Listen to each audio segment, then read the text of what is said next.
আওয়ামী লীগকে চিরতরে নিষিদ্ধ জুলাই সনদ বাস্তবায়ন এবং আহতদের উন্নত চিকিৎসার দাবিতে রাজধানীর শাহবাগ অবরোধ করেছে জুলাই গণঅভ্যুত্থানে আহতরা।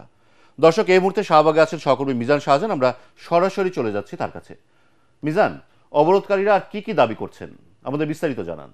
সরকারের এই 30 কার্য দিবসের সময় চাওয়ায় তারা আস্থা রাখতে পারছেন না, কারণ তারা যখন 31শে ডিসেম্বর সরকারকে আলটিমেটাম দিয়েছিলেন তখনও সরকার 1 মাসের কথা বলেছিল, কিন্তু সরকার তার কথা রাখেন নাই।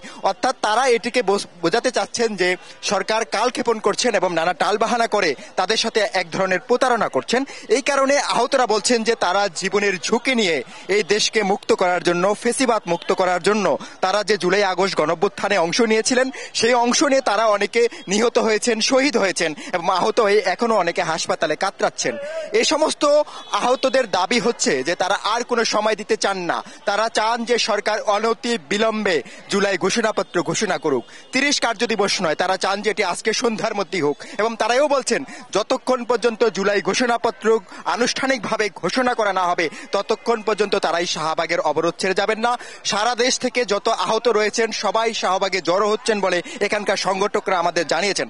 এবং তারা একই সাথে বলছেন যে আওয়ামী লীগকে শুধু মৌখিকভাবে নিষিদ্ধ করলে হবে না, বিচার চলমান শেষ হওয়ার আগ মুহূর্ত পর্যন্ত নিষিদ্ধ করলে হবে না, আজকেই প্রজ্ঞাপন জারি করে আওয়ামী লীগকে চিরতরে নিষিদ্ধ করে দিতে হবে।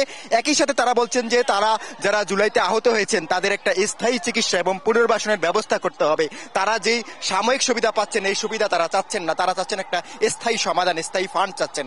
আর সাগর, আপনাকে জানিয়ে রাখি যে এই অবরোধের কারণে শাহবাগ মোড় থেকে কোনো দিকে যান চলাচল করতে পারছে না। ফলে ধানমন্ডি থেকে শুরু করে প্রেস ক্লাবমুখী যে রাস্তা এবং ঢাকা বিশ্ববিদ্যালয় থেকে ফার্মগেটমুখী যে রাস্তা, এই সড়কটি পুরোপুরি বন্ধ হয়ে আছে। এবং এখানে যারা ফার্মগেট থেকে প্রেস ক্লাব যাচ্ছেন তাদেরকে মগবাজারের রাস্তা ব্যবহার করতে হচ্ছে। সাগর, এই হচ্ছে আমার কাছে শাহবাগ মোড়ে এই জুলাই অভ্যুত্থানে আহতদের অবস্থানের সর্বশেষ খবর। সাগর, আপনাকে ধন্যবাদ।